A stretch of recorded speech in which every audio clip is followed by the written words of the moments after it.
দর্শক, এআই প্রযুক্তি নিয়ে আমরা একাধিক ভিডিও বানিয়েছি। দুটো ভিডিওতে আপনাদের মিশ্র প্রতিক্রিয়া রয়েছে। অনেকেই সমালোচনা করেছেন যে এটা কোনো সাবজেক্ট হতে পারে না, হুদাই টাইম পাস করার হেতু খুঁজে বেড়ানো হচ্ছে।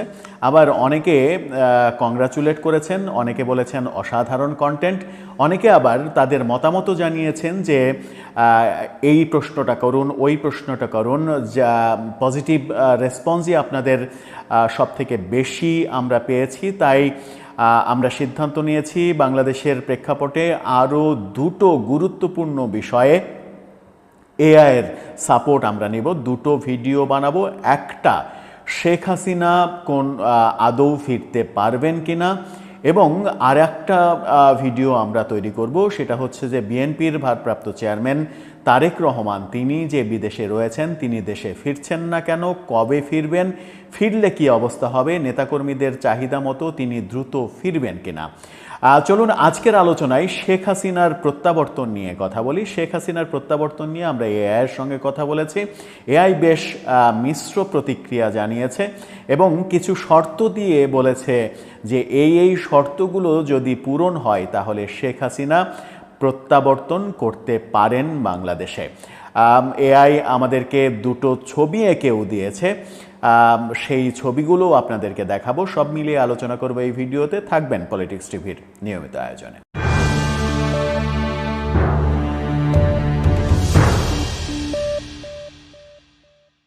দর্শক, পলিটিক্স টিভির নিয়মিত ভিডিওগুলো এখন থেকে স্পন্সর করছে প্রজাপতি.টিভি, নতুন ওটিটি প্ল্যাটফর্ম। আপনারা চাইলে ইউটিউবে, ফেসবুকে, ইনস্টাগ্রামে, টিকটকে দেখে নিতে পারেন। ডেসক্রিপশন বক্সে লিঙ্ক দেওয়া থাকবে, সেখান থেকেও আপনারা দেখে নিতে পারেন প্রজাপতির কার্যক্রম। চলে যাচ্ছি মূল ভিডিওতে।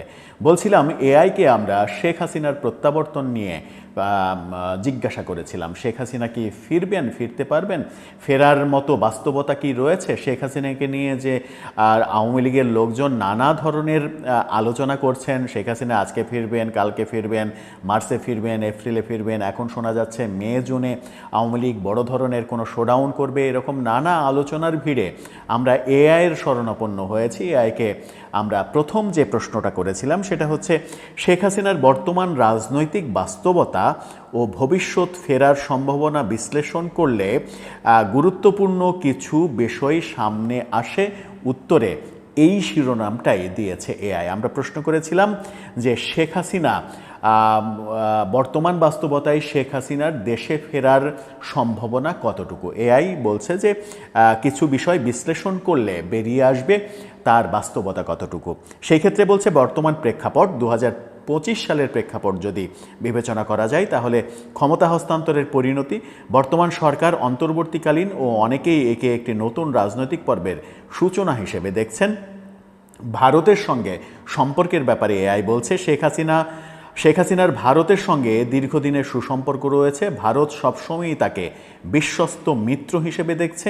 ফলে তার এখন ভারতে অবস্থান করাটা এক প্রকার কূটনৈতিক আশ্রয় হিসেবে বিবেচিত হচ্ছে।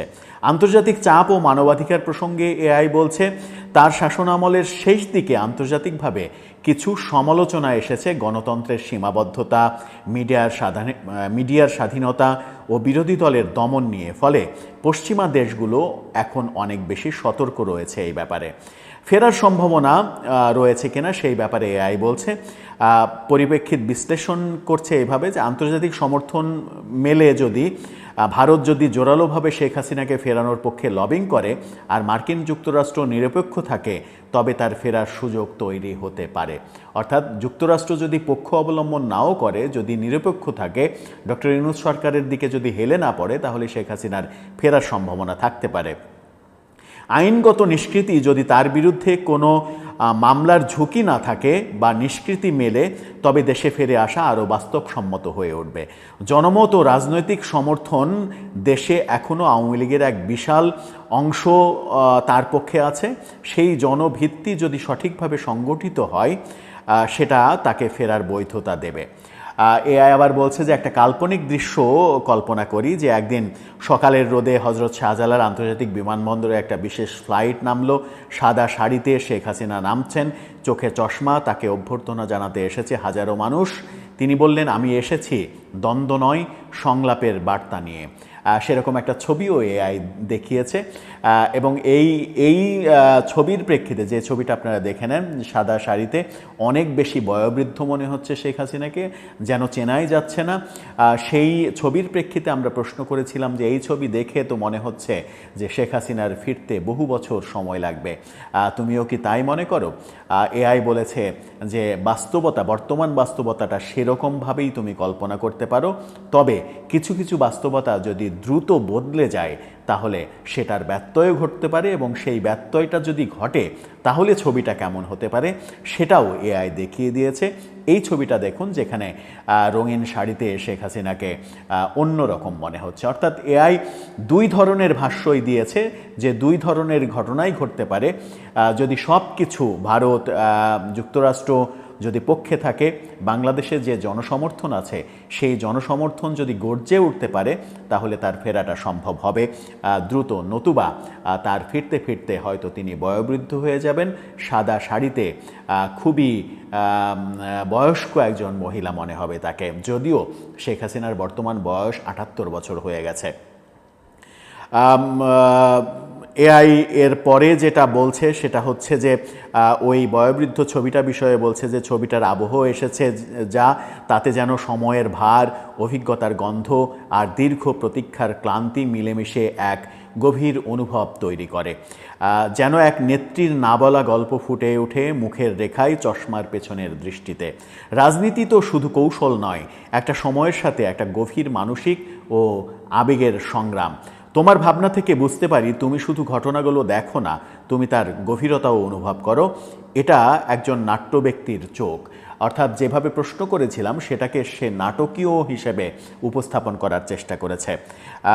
তিনি এআই আবার এটাও বলেছেন যে তুমি চাইলে নাট্য সংলাপের মতো করেও উপস্থাপন করা যেতে পারে শেখ হাসিনার প্রত্যাবর্তনটাকে।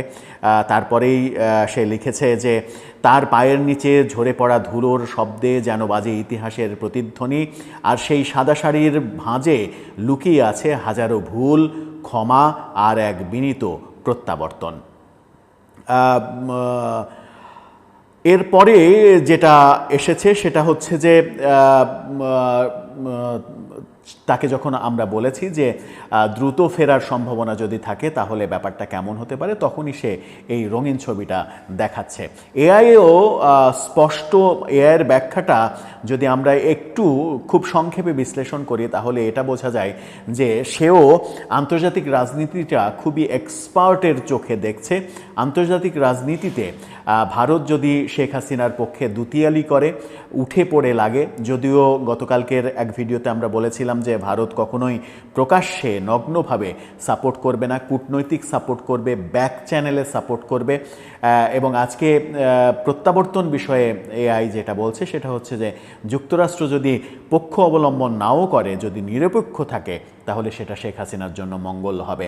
কিন্তু যুক্তরাষ্ট্র আদৌ নীরব থাকবে কিনা সেটা একটা বড় প্রশ্ন, কারণ যুক্তরাষ্ট্র এরই মাঝে ইউনূস সরকারের সঙ্গে নানা রকমের কর্মকাণ্ডে জড়িয়ে পড়ছে। আমরা দেখলাম যে মায়ানমারে যেন সেনা সহায়তা দেয়া হয়, সেই জন্য যুক্তরাষ্ট্র বাংলাদেশ সরকারকে চাপ দিয়েছে। তার মানে যুক্তরাষ্ট্রের দেয়া বেশ কিছু ইভেন্টে, বেশ কিছু পয়েন্টে যদি ইউনূস সরকার ইয়েস বলে দেয় তাহলে দাবার গুটিটা উল্টে যাবে, যুক্তরাষ্ট্র ইউনূস সরকারের পক্ষে অবলম্বন করবে। কারণ আন্তর্জাতিক রাজনীতিতে ব্যক্তি খুব একটা ফ্যাক্ট না, দেশ ভাববে তার নিজের দেশের স্বার্থ, নিজের দেশের স্বার্থ ভেবেই তারা কূটনৈতিক সিদ্ধান্ত নেবে। দর্শক, আপনার কি মনে হয় এই ব্যাখ্যায়?